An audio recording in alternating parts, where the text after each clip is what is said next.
जब आप अपनी भावनाओं का कोई विरोध नहीं करेंगे तो उनकी नेगेटिविटी अपने आप खत्म हो जाएगी। इसे परिस्थिति से भागना नहीं कहते, बल्कि अपने आप को तैयार करने के लिए कुछ समय मांगना कहते हैं। आप इस समय प्रेजेंट में हैं और फ्यूचर की चिंता कर रहे हैं। आप हमेशा प्रेजेंट में ही होते हैं, लेकिन आपका ध्यान बीते हुए समय या फ्यूचर में होता है।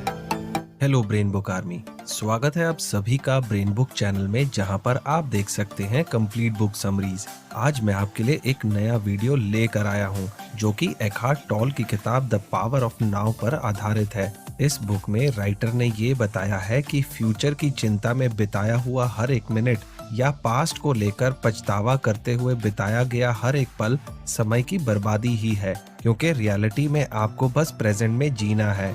ये बुक आपको हर वो तरकीब बताएगी जिससे आप प्रेजेंट मोमेंट में रहकर अपना जीवन व्यतीत कर सकते हैं और अपने जीवन को खुशहाल बना सकते हैं। इस किताब में कुल 10 चैप्टर हैं। मैं एक एक करके आपको सभी चैप्टर्स के बारे में डिटेल में बताऊंगा। इस वीडियो के अंत में मैं बताए गए सभी महत्वपूर्ण बातों को संक्षिप्त में दोबारा दोहरा दूंगा, ताकि इस वीडियो में बताई गई बातें आपको आसानी से याद रहें। तो इस वीडियो को अंत तक देखना मत भूलिएगा। दोस्तों, इससे पहले कि आप इस वीडियो में बताई जा रही अनमोल जानकारी में खो जाएं, मैं आपको बताना चाहूंगा कि आपके अपने चैनल ब्रेन बुक पर मैं आपके लिए लाइफ चेंजिंग और इंस्पायरिंग बुक्स की कंप्लीट बुक समरीज लेकर आता हूं।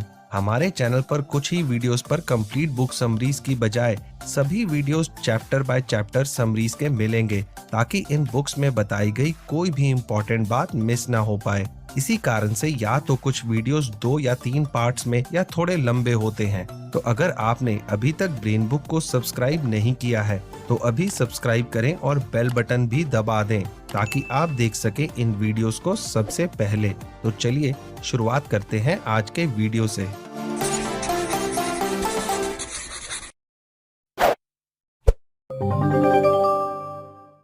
Chapter 1, you are not your mind. मन आपका सच्चा स्वरूप नहीं है। राइटर एकहार्ट टोल कहते हैं कि हमारे सभी विचार, हमारी सभी भावनाएं और प्रतिक्रियाएं कॉन्शियसनेस में ही होती हैं। कॉन्शियसनेस का मतलब है जागरूकता। आप अपनी आंखों को बंद करके अपने विचारों पर नजर डालिए।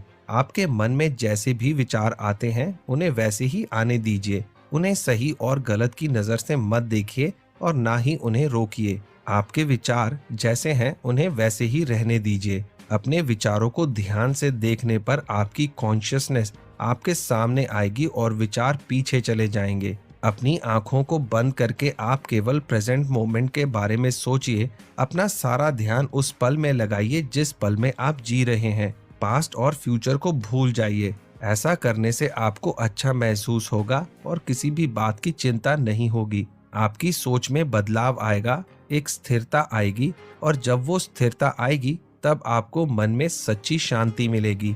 आपको प्रेजेंट की अहमियत को जानना होगा और प्रेजेंट मोमेंट की शक्ति को पहचानना होगा। ऐसे करने से आप जान जाएंगे कि जीवन पास्ट या फ्यूचर में नहीं है, बल्कि प्रेजेंट में है। लेखक कहते हैं कि जिन लोगों के पास बहुत सारा पैसा नहीं होता, लेकिन फिर भी अगर वो लोग अपने जीवन में संतुष्ट होते हैं, तो ऐसे लोग उन लोगों से बहुत ज्यादा बेहतर है जिनके पास बहुत पैसा होने पर भी वे भिखारी की तरह व्यवहार करते हैं।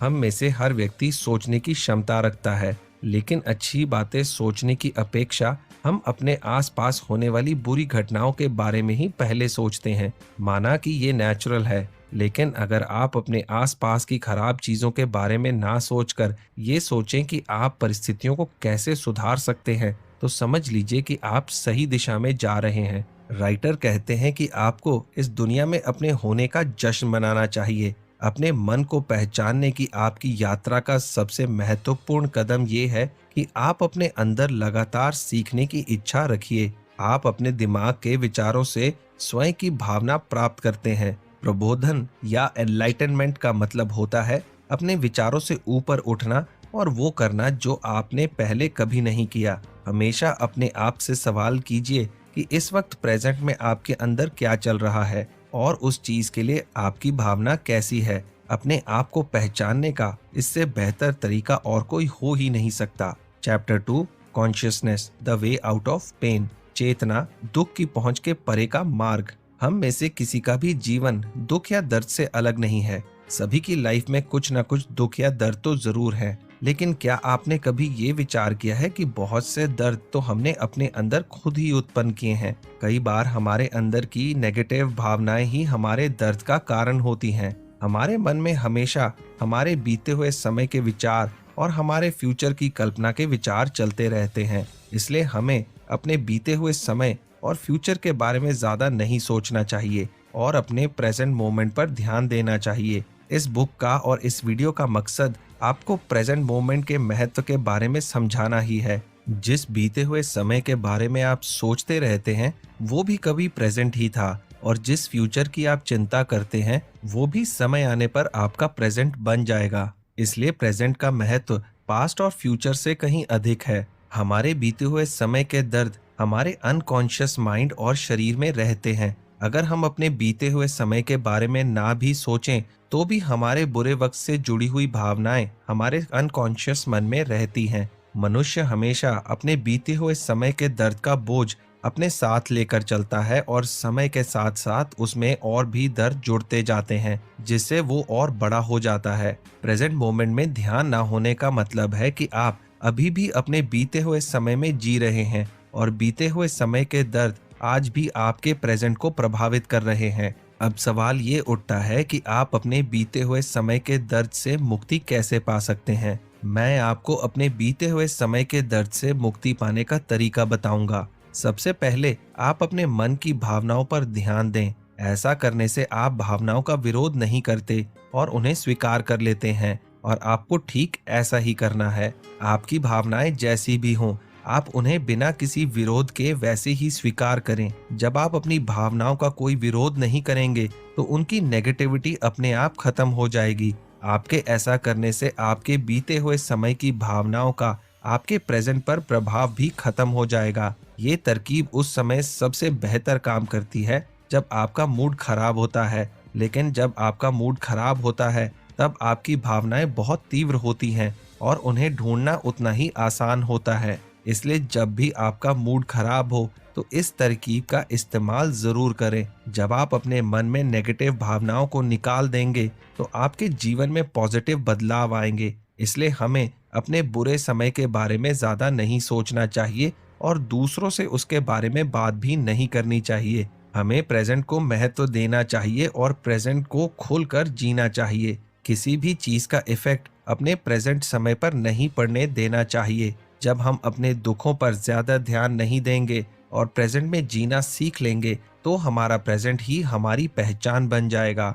मनोवैज्ञानिक डर फ्यूचर का डर होता है। आप इस समय प्रेजेंट में हैं और फ्यूचर की चिंता कर रहे हैं। आप हमेशा प्रेजेंट में ही होते हैं, लेकिन आपका ध्यान बीते हुए समय या फ्यूचर में होता है। ज्यादा तनाव और चिंता मनोवैज्ञानिक डर के उदाहरण हैं। आपने देखा होगा कि कुछ लोग हमेशा फ्यूचर की बात करते हैं और फ्यूचर की चिंता करते रहते हैं। दूसरी ओर कुछ लोग प्रेजेंट में जीते हैं और फ्यूचर के बारे में बिल्कुल भी चिंता नहीं करते। प्रेजेंट में जीने वाले हमेशा खुश रहते हैं और अपने जीवन के हर पल को खोलकर जीते हैं। हमें अपने मन में आने वाले विचारों और भावनाओं पर नजर रखनी चाहिए। आप अपने फ्यूचर और बीते हुए समय की बातों को अपने मन से निकाल दीजिए। Chapter 3 moving deeply into the now. Present में गहन विचरण एक वो समय होता है जो हमें घड़ी में दिखाई देता है, जिसे हम क्लॉक टाइम कहते हैं। इसी तरह एक मनोवैज्ञानिक समय होता है जिसे हम माइंड टाइम कहते हैं। क्लॉक टाइम वो समय है जो हम काम करते जाते वक्त या किसी काम को शुरू करते वक्त घड़ी में देखते हैं। माइंड टाइम असली में वो नहीं होता, ये सिर्फ हमारे मन में होता है। जब आप अपने मन में बीते हुए समय के बारे में या फ्यूचर के बारे में सोचते हैं तो आप माइंड टाइम यानी मनोवैज्ञानिक समय में जी रहे होते हैं। लेखक कहते हैं कि मनोवैज्ञानिक समय में जीना ही हमारी सभी समस्याओं का कारण है, क्योंकि मनोवैज्ञानिक समय हमारे प्रेजेंट में नहीं होता। प्रेजेंट में हमेशा क्लॉक टाइम चलता है। जैसे कि इस वक्त आप मेरा ये वीडियो देख रहे हैं तो आप घड़ी में देख सकते हैं कि इस वक्त कितना टाइम हुआ है। आप नोट कर सकते हैं कि आपने कितने बजे मेरा वीडियो देखना शुरू किया और कितने बजे ये वीडियो खत्म होगा। अगर आप मनोवैज्ञानिक समय में जी रहे हैं तो आप अपने प्रेजेंट को महत्व नहीं दे रहे। आप अपने बीते समय और फ्यूचर के बारे में इतना सोचते हैं कि आपके प्रेजेंट का आपके लिए कोई अस्तित्व ही नहीं है। आप अपने प्रेजेंट में खुश नहीं रहना चाहते और उससे बचकर फ्यूचर की कल्पना में चले जाते हैं। आप प्रेजेंट से बचकर फ्यूचर में किसी ऐसी काल्पनिक जगह पर जाना चाहते हैं जहां आपको लगता है कि सब कुछ अच्छा होगा और प्रेजेंट से बेहतर होगा। जैसा कि मैंने आपको पहले भी बताया है कि इंसान का दिमाग हमेशा बीते हुए समय और फ्यूचर के बारे में सोचता रहता है। दोष और पछतावा बीते हुए समय के बारे में ज्यादा सोचने का परिणाम है। तनाव और चिंता फ्यूचर के बारे में ज्यादा कल्पना करने का परिणाम है। क्या आप जानते हैं कि मनोवैज्ञानिक समय का आपकी भावनाओं पर क्या असर होता है? मनोवैज्ञानिक समय के कारण हमारे जीवन में नेगेटिविटी आती है। आपको ये पता कैसे चलता है कि आप मनोवैज्ञानिक समय में जी रहे हैं? चलिए, इसके लिए मैं आपको एक आसान तरीका बताता हूँ। आप अपने आप से पूछिए कि क्या आप अपने प्रेजेंट जीवन से संतुष्ट हैं? क्या आप अपनी पढ़ाई, अपनी नौकरी या अपने बिजनेस से संतुष्ट हैं? क्या आप अपने परिवार के सदस्यों से खुश हैं? आपको अपना प्रेजेंट जीवन कैसा लगता है? आप जो भी काम करते हैं, अगर आप उससे जीवन का आनंद उठा रहे हैं, तो आप सही रास्ते पर हैं। अपना पूरा ध्यान अपने प्रेजेंट जीवन और मौजूदा स्थिति में लगाएं। ऐसा करने से आपकी मौजूदा स्थिति और जीवन आपको बोझ नहीं लगेगा, क्योंकि आप किसी भी स्थिति को स्वीकार करने के साथ साथ उसका विरोध नहीं कर सकते। आप परिणाम की चिंता बिल्कुल ना करें और अपने काम पर ध्यान दें। जब आप प्रेजेंट स्थिति को स्वीकार करेंगे और उसमें खुश रहना सीख लेंगे, तो आपकी मौजूदा स्थिति अपने आप बदल जाएगी और आपके जीवन में सुख और शांति का ठहराव आएगा। Chapter 4, mind strategies for avoiding the now. Present को अस्वीकार करने के लिए मन की कार्य योजनाएं। दोस्तों, राइटर कहते हैं कि अगर आप अपने प्रेजेंट में पूरी तरह से उपस्थित होंगे, तो अपने जीवन के हर क्षण में आपको अपने होने का एहसास होगा। तब ऐसा कहा जा सकता है कि आप समय के बंधन से मुक्त हैं। लेकिन बहुत से व्यक्ति ऐसा सोचते हैं कि मुझे तो अपना कर्ज चुकाना है, अपने परिवार की जिम्मेदारियां निभानी है, मेरा शरीर बूढ़ा हो जाएगा और मैं खत्म हो जाऊंगा, तो फिर मैं समय के बंधन से मुक्त कैसे हो सकता हूँ? शरीर का नष्ट होना कोई समस्या नहीं है। समस्या ये है कि आप प्रेजेंट में मौजूद नहीं हैं, जो आपकी सभी समस्याओं का असली कारण है। समय के बंधन से मुक्त होने का मतलब है अपने बीते हुए समय और फ्यूचर के मनोवैज्ञानिक जरूरतों से मुक्त होना। कई बार आपकी कॉन्शियसनेस में आश्चर्यजनक रूप से परिवर्तन हो सकता है। ऐसा सिर्फ आपके साथ ही नहीं, बल्कि सभी के साथ हो सकता है। कॉन्शियसनेस में परिवर्तन बहुत ज्यादा परेशानियों में आत्मसमर्पण करने से आता है। सबसे पहले आपको ये पता चलता है कि आपका ध्यान आपके प्रेजेंट मोमेंट में नहीं है। इस बात का एहसास होना एक बहुत बड़ी बात है। चाहे आपको ये एहसास कुछ सेकंड के लिए ही क्यों ना हो, उसके बाद आप ये फैसला करते हैं कि आप अपना ध्यान बीते हुए समय और फ्यूचर में ना रखकर केवल प्रेजेंट पर ही रखेंगे। आप प्रेजेंट मोमेंट पर ध्यान लगाने का अभ्यास करते हैं। शुरू में आपको कुछ सेकंड तक प्रेजेंट मोमेंट पर ध्यान लगाना चाहिए। उसके बाद धीरे धीरे उस समय को बढ़ाना चाहिए। जब आपको प्रेजेंट पर ध्यान लगाने का अभ्यास हो जाएगा, तो आप हर समय प्रेजेंट में जीना सीख लेंगे और इसका आपके जीवन पर बहुत ही पॉजिटिव प्रभाव पड़ेगा। कई बार प्रेजेंट पर ध्यान लगाने का अभ्यास करते आप फिर से अपने बीते हुए समय और फ्यूचर की चिंता में खो भी सकते हैं, क्योंकि आपको कोई भी नई चीज सीखने में समय लगता है। अनकॉन्शियसनेस दो प्रकार की होती है, एक साधारण अनकॉन्शियसनेस और एक गहरी अनकॉन्शियसनेस। ज्यादातर समय में लोग अपनी साधारण अनकॉन्शियसनेस में रहते हैं। ये वो अवस्था है जब व्यक्ति को अपनी इच्छाओं, अपने विचारों और अपनी भावनाओं का पता होता है। इसमें व्यक्ति अपने अहंकारी मन की बात मानता है और उसकी इच्छा अनुसार ही सभी कार्य करता है। ये एक बेचैनी, असंतुष्टि, उदासी और चिंता की अवस्था है और ज्यादातर लोग हर समय इसी अवस्था में रहते हैं। इस अवस्था से छुटकारा पाने के लिए लोग घूमने जाते हैं, स्वादिष्ट खाना खाते हैं, शराब पीते हैं और यहाँ तक कि शॉपिंग करने भी जाते हैं। लेकिन जब लोगों की बेचैनी, असंतुष्टि, उदासी या चिंता बहुत ज्यादा बढ़ जाती है, तो वो गहरी अनकॉन्शियसनेस में पहुंच जाते हैं। ऐसी अवस्था में तनाव बढ़ जाता है, व्यक्ति बीमार हो सकता है, खराब परिस्थितियां पैदा हो सकती हैं और उनके रिश्ते भी खराब हो जाते हैं। अपनी अनकॉन्शियसनेस का पता लगाने का सबसे आसान तरीका है, जब भी आपको जीवन में कोई परेशानी या समस्या आती है, तो आप उससे किस तरह निपटते हैं? क्या आप उस समस्या से बाहर आकर अपने प्रेजेंट पर ध्यान लगा पाते हैं या नहीं? यहाँ दो बातें हो सकती हैं। या तो आप अपनी समस्याओं से ध्यान हटाकर अपने प्रेजेंट पर ध्यान लगा लेंगे, या फिर आपकी समस्या और गंभीर हो जाएगी और आप गहरी अनकॉन्शियसनेस में पहुंच जाएंगे। इसके लिए आप देखिए कि आप अपनी मौजूदा स्थिति में अच्छा महसूस कर रहे हैं या नहीं। अगर आप प्रेजेंट मोमेंट में अच्छा महसूस नहीं कर रहे, तो इसका मतलब है कि आप साधारण अनकॉन्शियसनेस में हैं। अगर आप अपनी मौजूदा स्थिति से सेटिस्फाइड नहीं हैं या आपके मन में किसी भी प्रकार की चिंता या उदासी है, तो आप साधारण अनकॉन्शियसनेस में हैं और उसका कारण है आपका प्रेजेंट में ना होना। साधारण अनकॉन्शियसनेस को खत्म करने के लिए आप अपनी मौजूदा स्थिति को स्वीकार करें, चाहे वो कैसी भी हो। अपनी मौजूदा स्थिति को बदलने के लिए आप जो कर सकते हैं करिए, और अगर आपको उसे ठीक करने का कोई रास्ता नजर नहीं आ रहा, तो अपनी मौजूदा परिस्थितियों को खुले दिल से स्वीकार करिए, बिना किसी विरोध के। अपनी मौजूदा स्थिति को स्वीकार करने को आत्मसमर्पण कहते हैं। आत्मसमर्पण करना आपकी कमजोरी नहीं है, क्योंकि आत्मसमर्पण में बहुत शक्ति है। आपके सरेंडर करने से आपकी मौजूदा परिस्थितियां अपने आप बदल जाएंगी। Chapter 5 the state of presence, जागृत उपस्थिति। प्रेजेंट में उपस्थिति वह नहीं है जो आप समझते हैं। आप उपस्थिति के बारे में नहीं सोच सकते और आपका मन उसे नहीं समझ सकता। प्रेजेंट उपस्थिति को समझने के लिए आप अपनी आंखों को बंद करिए और ध्यान दीजिए कि आपके मन में अगला विचार कौन सा होगा। अपने मन में अगले विचार के आने तक का इंतजार करिए। जब तक आपके मन में कोई अगला विचार नहीं आता, तब तक आप अपने प्रेजेंट में उपस्थित हैं, यानी आपकी कॉन्शियसनेस बहुत ऊंचे स्तर पर है। जैसे ही आपकी कॉन्शियसनेस का स्तर थोड़ा कम होगा, तो कोई ना कोई विचार आपके मन में आ जाएगा। एक विचार के आने के बाद आपके मन में और विचार आएंगे और आप प्रेजेंट में उपस्थित नहीं रहेंगे, क्योंकि अब आप विचारों की दुनिया में खो चुके होंगे। आज तक ईश्वर के जितने भी अवतार हुए हैं, वो इंसान के रूप में महत्वपूर्ण नहीं थे। वो आम इंसान से ज्यादा आम और साधारण थे। कोई भी घमंडी व्यक्ति उन्हें स्वीकार नहीं करता। जीसस क्राइस्ट और महात्मा बुद्ध के जमाने में ऐसे बहुत से लोग थे जो उन्हें पहचान नहीं पाए थे, क्योंकि वो लोग पहले से ही नकली अवतारों की ओर आकर्षित हो चुके थे।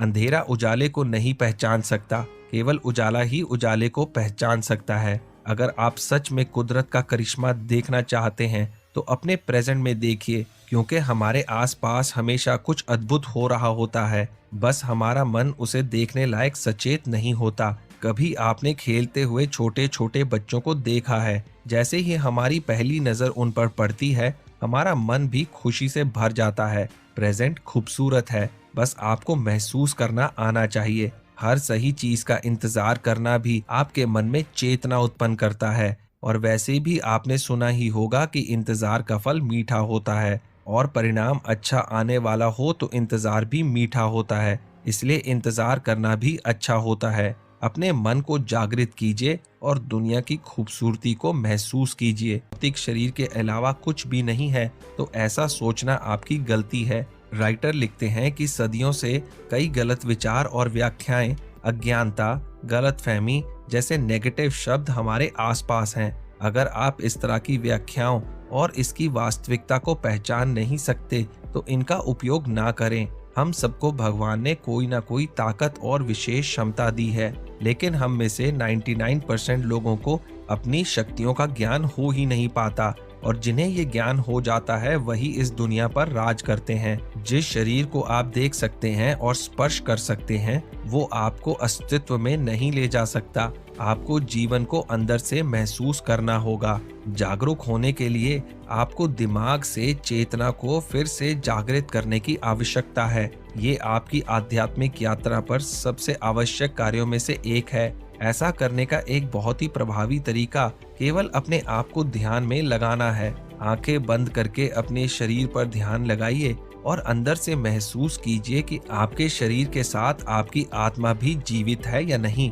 अपने आप को अंदर से महसूस करें। आप अपने शरीर के हर हिस्से को महसूस कीजिए, और आपको अगर अपने पूरे शरीर में ऊर्जा महसूस होती है, तो ये जीवन को अनुभव करने जैसा होगा।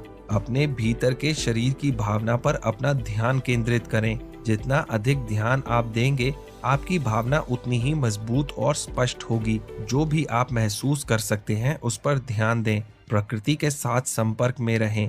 आप अपने शरीर के विरुद्ध जाने की कोशिश ना करें। जिस शरीर को आप असली समझ रहे हैं और छू सकते हैं, वो आपकी अंतरात्मा का एक बाहरी पहनावा है। आपके बाहरी शरीर के अंदर एक अंदरूनी शरीर है जो आपको जीवन देता है। अपने अंदरूनी शरीर से ही आप उस अंतरात्मा के साथ संपर्क में आते हैं जो ना तो जन्म लेती है और ना मरती है। अपने अंदरूनी शरीर के द्वारा ही आप उस अंतरात्मा के साथ एक हो सकते हैं। आपका काम हमेशा अपने अंदरूनी शरीर के साथ संपर्क में रहना है और उसे महसूस करना है। ऐसा करने से आपका जीवन बदल जाएगा। जितना आप अपने अंदरूनी शरीर पर ध्यान देंगे, उतना ही उसकी ऊर्जा बढ़ती जाएगी। ठीक उसी तरह जिस तरह एक बल्ब की रोशनी बिजली के स्विच को घुमाने से बढ़ती है। जब आप ऊर्जा के इतने तीव्र स्तर पर होते हैं तो किसी भी प्रकार की नेगेटिविटी आपको प्रभावित नहीं कर सकती। Chapter 7 portals into the unmanifested, अप्रकट के प्रवेश द्वार। यहाँ लेखक ने कुछ ऐसी क्रियाओं के बारे में बताया है जिनसे आप ऊर्जा प्राप्त कर सकते हैं। आप ऐसा महसूस कीजिए कि मैं अपने शरीर के अंदर एक विशेष रूप से अपनी बाहों और पैरों में ऊर्जा महसूस कर रहा हूँ, लेकिन इसके लिए आपको ध्यान लगाने की जरूरत है। अपने पूरे दिन में कम से कम अपने दिन के 15 मिनट ध्यान के लिए जरूर दीजिए और ये देख लीजिए कि बाहर से कोई भी परेशानी आपका ध्यान तोड़ ना दे, जैसे फोन की घंटी या दरवाजा। एक कुर्सी पर बैठिए और अपनी रीढ़ की हड्डी को सीधा कर लीजिए। ऐसा करने से आपके अंदर सतर्कता का विकास होगा। अपनी पसंदीदा और आरामदायक स्थिति को चुनिए। अपनी आंखें बंद करें, कुछ गहरी सांसें लें, अपने पेट पर ध्यान केंद्रित करें और सांसों को महसूस करें। फिर पूरी तरह से आंतरिक रूप से जागरूकता महसूस कीजिए। अपने दिमाग के विजुअलाइजेशन का प्रयोग करें। किसी विशेष भावना या चित्र पर ध्यान केंद्रित कीजिए और अंदर से महसूस कीजिए कि अब आप शांति में हैं। दुनिया में कुछ वक्त के लिए सारे संबंध काट दीजिए और अपने आप में खो जाइए जब तक आपके मन की परेशानी खत्म ना हो जाए। इस प्रक्रिया को करते रहिए। राइटर कहते हैं कि आप ऐसी नींद लीजिए जिसमें सपने ना आते हों। इस तरह आप रात में भी एक चेतन अद्भुत यात्रा पर होते हैं और एक ऊर्जा को अपनी ओर आकर्षित करते हैं। ये प्रक्रिया आपको चेतना देने का काम करती है। हो सकता है कि आपको ऐसा लगे कि सपना देखना बहुत ही आकर्षक होता है और हम बहुत ही मजेदार दुनिया में चले जाते हैं, लेकिन लेखक कहते हैं कि आप सपने देखकर मुक्ति नहीं पा सकते। अपने दिन का कुछ समय मौन रहकर बिताइए, क्योंकि जब आप शांत रहते हैं तो आपकी आत्मा बोलने लगती है। ये एक आंतरिक भावना है जिसमें ध्वनि, संगीत, गीत सभी होते हैं, लेकिन आपको ये सब सुनने के लिए शांत रहना पड़ेगा। जब अचानक आप कोई बात करते हुए चुप भी हो जाते हैं तो उस वक्त आप ऐसा इसलिए करते हैं क्योंकि आपके अंदर उस बात की सच्चाई के लिए द्वंद्व चलने लगता है और आप समझ नहीं पाते कि आप क्या कहें। इसलिए अपने अंदर की आवाज सुनने का सबसे बेहतरीन रास्ता है शांत रहना। चैप्टर 8 एनलाइटेंड रिलेशनशिप, आत्मज्ञानपूर्ण संबंध। इस दुनिया में हमारे रहने का एक ही सहारा है और वो है हमारे रिश्ते, माँ बाप से, भाई बहन से, अपने पार्टनर से। लेखक कहते हैं कि अगर आप सच में अपने मन को जागृत करना चाहते हैं तो उसके लिए रिश्तों से बड़ी कोई चीज नहीं है। अधिकांश लोग फिजिकल प्लेजर या साइकोलॉजिकल सेटिस्फैक्शन का पीछा करते हैं क्योंकि उनका मानना है कि इन चीजों से उन्हें खुशी मिलेगी और उनके अंदर का डर खत्म हो जाएगा। लोग सोचते हैं कि जो मैं चाहता हूँ अगर वो मुझे मिल जाए तो मैं खुश हो जाऊंगा। बहुत से लोग रिश्तों में शारीरिक सुख को आंतरिक भावनाओं से ज्यादा महत्व देते हैं, लेकिन सच्ची शांति जीवन में रिश्तों की पूर्णता में है। अगर आप अंदर से अच्छा महसूस करेंगे तो बाहर से भी खुश रहेंगे, और ऐसा तब होगा जब आप अपने हर रिश्ते को खुलकर जीने का मौका देंगे। जब तक आप रिश्तों की गहराई तक नहीं पहुंच जाते तब तक आपके लिए हर रिश्ता बेकार है। जब आप किसी से प्यार करते हैं और अपने पार्टनर की इच्छाओं से ज्यादा अपनी इच्छाओं को उस पर थोपते हैं तो प्रेम के संबंध मजबूरी और नफरत के संबंध बन जाते हैं। और अगर एक बार किसी भी रिश्ते में नफरत आ जाए तो प्यार आना बहुत मुश्किल होता है। इसलिए अगर आप रिश्तों से नेगेटिविटी को खत्म कर दें तो रिश्ते खूबसूरत होंगे। लेखक कहते हैं कि अगर आप किसी से सच्चा प्यार करते हैं तो वो प्रेम और नफरत जैसी भावनाओं से बहुत ऊपर होता है, जैसे राधा और कृष्ण का प्यार, जो कि शायद मानव के लिए बहुत मुश्किल है। प्रेम कई रूपों में प्रकट हो सकता है, जैसे स्वामित्व, ईर्ष्या, नियंत्रण, वापसी, नाराजगी और भी बहुत सी भावनाएं हैं। किसी को विशेष एहसास देने वाला भी प्रेम है। प्रेम इतना तीव्र होता है कि दो लोग सिर्फ एक दूसरे में खो जाते हैं और बाकी सब कुछ भूल जाते हैं। आपके अंदर शारीरिक सुखों से ज्यादा नशा किसी को प्यार करने का होना चाहिए। अगर आप सच में संपूर्ण होना चाहते हैं तो एक ऐसे व्यक्ति से प्यार कीजिए जो आपको समझता हो। अगर आप सच में अपने जीवन में संतुष्टि चाहते हैं तो एक ऐसा व्यक्ति से प्यार कीजिए जो आपका ख्याल रखे, आपको समझे, आपके सुख दुख में साथ रहे। लेखक कहते हैं कि प्यार का नशा सबसे बड़ा होता है। बस आपको प्यार को अपने अंदर जिंदा रखकर अपने पार्टनर को इस बात का एहसास दिलाना होगा। Chapter 9, beyond happiness and unhappiness there is peace. प्रसन्नता और अप्रसन्नता के परे शांति। क्या आप वास्तव में जानते हैं कि पॉजिटिविटी और नेगेटिविटी क्या है? ऐसे कई लोग हैं जिनके लिए असफलता, हानि, बीमारी या किसी भी रूप से दर्द उनके महान शिक्षक हैं। कोई भी भावना हमारे अंदर के झूठ और सच दोनों का साफ आईना होती हैं, और जब ये आईना झूठ बोलता है तो नेगेटिव भावनाएं दिखती हैं और सच बोलता है तो गहराई, विनम्रता और करुणा जैसी भावनाओं को सामने लेकर आता है और हमें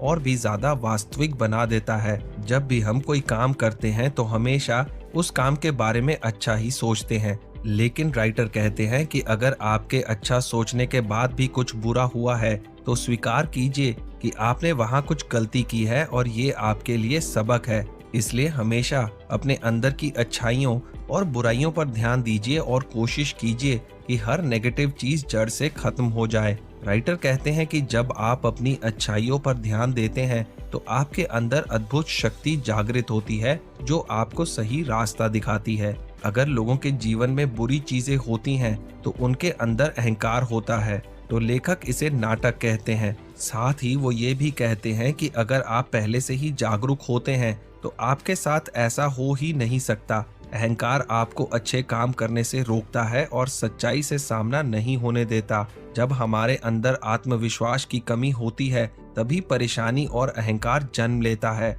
और व्यक्ति संघर्ष या शारीरिक हिंसा करने लगता है। इससे हमारे अंदर बहुत सी बीमारियां जन्म लेती हैं जो ऊर्जा के प्रवाह में अवरोध पैदा करती हैं। जब हमारे अंदर अहंकार और निराशा उत्पन्न हो जाती है तो हमारा जीवन अस्थिर हो जाता है। हम सिर्फ अपने आप को ही महत्व देने लगते हैं। सबसे बड़ी बात यह है कि जब भी हम अपने आप को महत्व देकर कुछ काम करते हैं तो वो हो जाए तो हमें लगता है कि हम सही हैं, और शुरुआत में ये चीज़ बहुत अच्छी लगती है लेकिन बाद में इसके परिणाम बहुत ही नेगेटिव हो सकते हैं। इसलिए जीवन की हर परिस्थिति को आसानी और हल्की स्थिति में लेना चाहिए और ये पूरी तरह अपने अंदर की आवाज़ पर निर्भर करता है। अगर आप अपने आंतरिक मन में सुधार कर सकते हैं तो बाहरी रूप से भी बहुत सुधार होता है, लेकिन इसके लिए हर काम को करते वक्त आपका खुश रहना बहुत जरूरी है। खुश रहने का एक ही तरीका है अंदर से खुशी महसूस करना। सच चाहे कितना भी कड़वा हो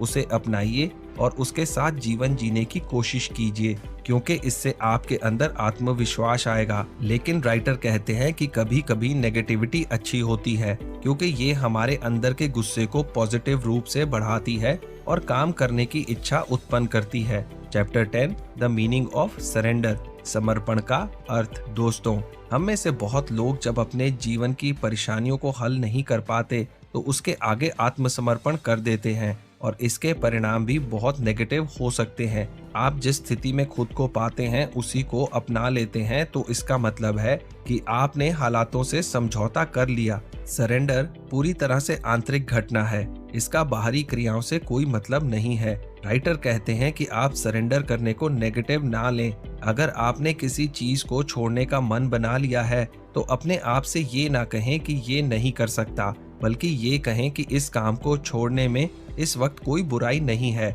मैं एक बार फिर से पूरी तैयारी के साथ इस काम को करने की शुरुआत करूंगा। इस स्थिति में आप अपने क्रोध, गुस्से और निराशा को दूर रखिए और खुद से कहिए कि अभी सही परिणाम आने में वक्त है।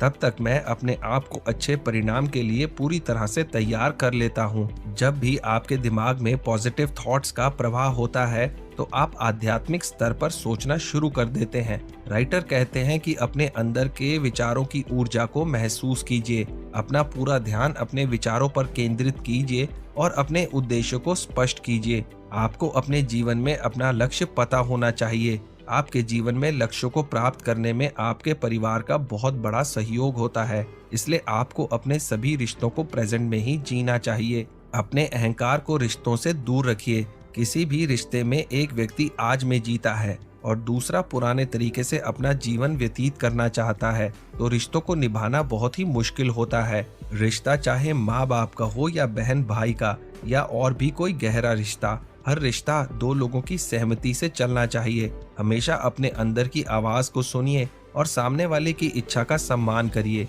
हमारे अंदर की निराशा, अहंकार और तनाव हमारे शरीर को बहुत बुरी तरह बीमार कर देते हैं, इसलिए आपको कोशिश करनी चाहिए कि हमेशा अपने विचारों को जागृत करें और अपनी बीमारी को जागरूकता में बदलें।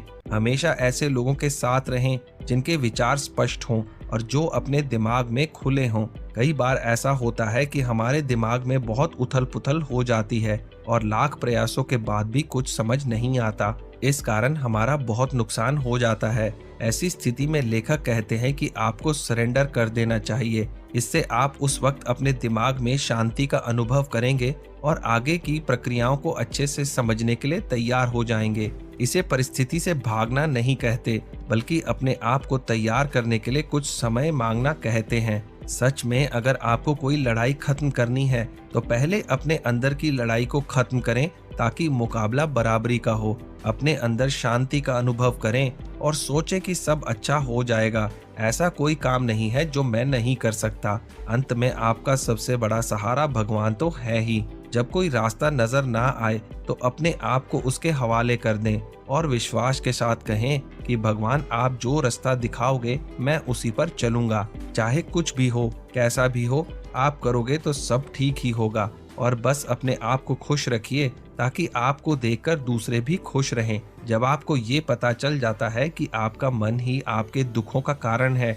तो आपको खुद को उससे अलग करना चाहिए। इसके लिए आपको अपने मन का ध्यान रखना होगा और खुद पर इसके नियंत्रण को कम करना होगा। आपको अपने विचारों का ध्यान रखना होगा। उदाहरण के तौर पर अपने मन का ध्यान रखने के लिए आप ये सोचिए कि आपके मन में आने वाला अगला विचार कौन सा होगा। ऐसा करने से आप अपने मन में चलते हुए लगातार विचारों पर रोक लगा पाएंगे। अपने मन के विचारों पर रोक लगाने से आप खुद पर ध्यान दे सकेंगे। खुद पर ध्यान देने से आपको पता चल जाएगा कि आपको अपने प्रेजेंट का पूरी तरह से आनंद उठाने के लिए क्या करना है। तो दोस्तों, ये इस वीडियो में बताया गया आखिरी चैप्टर था और जैसे कि मैंने आपसे कहा था कि इस वीडियो के अंत में मैं आपको बताए गए सभी महत्वपूर्ण पॉइंट्स को दोबारा दोहराऊंगा। तो चलिए सारी महत्वपूर्ण बातों पर एक बार फिर से नजर डाल लेते हैं। पहला, अपने मन को पहचानने की अपनी यात्रा का सबसे महत्वपूर्ण कदम ये है कि आप अपने अंदर लगातार सीखने की इच्छा रखिए। दूसरा, प्रेजेंट में जीने वाले लोग हमेशा खुश रहते हैं और अपने जीवन के हर पल को खुलकर जीते हैं। तीसरा, मनोवैज्ञानिक समय में जीना ही हमारी सभी समस्याओं का कारण है, क्योंकि मनोवैज्ञानिक समय हमारे प्रेजेंट में नहीं होता। चौथा, अपनी मौजूदा स्थिति को बदलने के लिए आप जो कर सकते हैं करिए, और अगर आपको उसे ठीक करने का कोई रास्ता नजर नहीं आ रहा तो अपनी मौजूदा परिस्थितियों को खुले दिल से स्वीकार करिए। पांचवा, अगर आप सच में कुदरत का करिश्मा देखना चाहते हैं तो अपने प्रेजेंट में देखिए, क्योंकि हमारे आसपास हमेशा कुछ अद्भुत हो रहा होता है, बस हमारा मन उसे देखने लायक सचेत नहीं होता। छठा, आपके अंदरूनी शरीर में एक ऊर्जा का क्षेत्र है जो आपके बाहरी शरीर को जन्म देता है। आपको अपनी आंतरिक शांति को पहचानना चाहिए और अपने शरीर की ताकत को गहराई से महसूस करना चाहिए। सातवां, जिस शरीर को आप असली समझ रहे हैं और छू सकते हैं वो आपकी अंतरात्मा का एक बाहरी पहनावा है। आपके बाहरी शरीर के अंदर एक अंदरूनी शरीर है जो आपको जन्म देता है। आठवां, अगर आप अंदर से अच्छा महसूस करेंगे तो बाहर से भी खुश रहेंगे। ऐसा तब होगा जब आप अपने हर रिश्ते को खुलकर जीने का मौका देंगे। 9वां, जब आप अपनी अच्छाइयों पर ध्यान देते हैं तो आपके अंदर अद्भुत शक्ति जागृत होती है जो आपको सही रास्ता दिखाती है। 10वां, अगर आपने किसी चीज को छोड़ने का मन बना लिया है तो आप अपने आप से ये ना कहें कि मैं ये नहीं कर सकता, बल्कि ये कहें कि इस काम को छोड़ने में इस वक्त कोई बुराई नहीं है। मैं एक बार फिर से पूरी तैयारी के साथ इस काम को करने की शुरुआत करूंगा। तो दोस्तों, इसी के साथ ये वीडियो समाप्त होता है। मैं जल्दी आपके लिए एक दूसरा वीडियो लेकर आऊंगा। तो चलिए मिलते हैं अगले वीडियो में। आपका समय शुभ हो।